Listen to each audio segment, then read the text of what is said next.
এটা কি বলে? ইহুদিদের আবেদন ছিল যে আমরা চাবি আমিরুল মুমিনিন না আসলে দিব না। লম্বা কাহিনী আমি শর্ট করতেছি। তো যেদিন উনি শামে ঢুকবে ওই দিন রাত্রে শামে খুব বৃষ্টি ছিল। তো সারা রাত্র চলার পরে সকালবেলা উনি শামের সীমান্তে ঢুকবেন।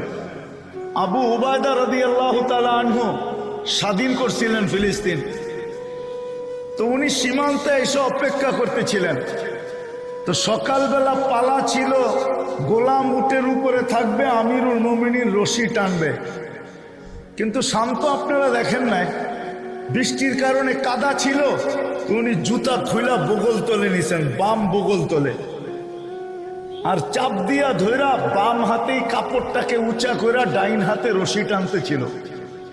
তো যখন ঢুকতেছেন সীমান্তে, তা আবু উবায়দা রাদিয়াল্লাহু তাআলা আনহু আয়েশা সালাম দিয়া বলছে, আমিরুল মুমিনিন, আপনি তো জানেন সারা দুনিয়ার সম্ভ্রান্ত ব্যক্তিরা শামে বাস করে।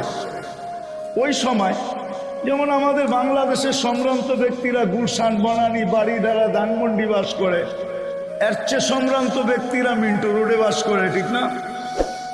আরে মনে হয় বোঝেন না, মন্ত্রীপাড়া, ঠিক না? ওই দুনিয়ার সমস্ত সম্ভ্রান্ত লোকেরা তখন শামে বাস করত। তো বলতেছে, আমিরুল মুমিনিন, সায়াখরুজু আলাইকা শুরাফা উশ-শাম, শামের লোকেরা কিন্তু আপনার পিছে আসতেছে, সম্ভ্রান্ত লোকেরা আমার পিছে স্বাগত জানানোর জন্য। ফালা ইউহসিনুকা আইয়ারা আলা হাদাল হাল, আপনার এই কাপড় চোপড় দেখলে পছন্দ করবে না। তো বলছে, কি করব? আমি একটা সম্ভ্রান্ত ব্যক্তির কাপড় নিয়ে আসছি, এটা খোলেন, এটা পড়েন। বাস বলতে দেরি, সিংহ তো সিংহই হয়। এক চিৎকার দিয়া বলছে, আবু উবায়দা, গাইয়ারতা বিয়াউমিন ওয়াহিদ, একদিনে তুমি চেঞ্জ। কদ আহসানাল্লাহু বিল ইসলাম, আল্লাহ তো নবীর আদর্শ দিয়ে আমাদেরকে ইজ্জত দিছে। ফালা উবালি মাকালাতান নাস, কে কি বলবে এটা তো আমার বিষয় না। এমন দমক দিছেন, আবু উবায়দা রাদিয়াল্লাহু তাআলা বলে, 24 ঘন্টার আমি সামনে আসিনি বয়ের ঠেলায়। যখন 4 মহাদেশ ওমর রাদিয়াল্লাহু তাআলা পায়ের নিচে, তো আশারায়ে মুবাশশারার ভিতরে 6 জন বসছেন।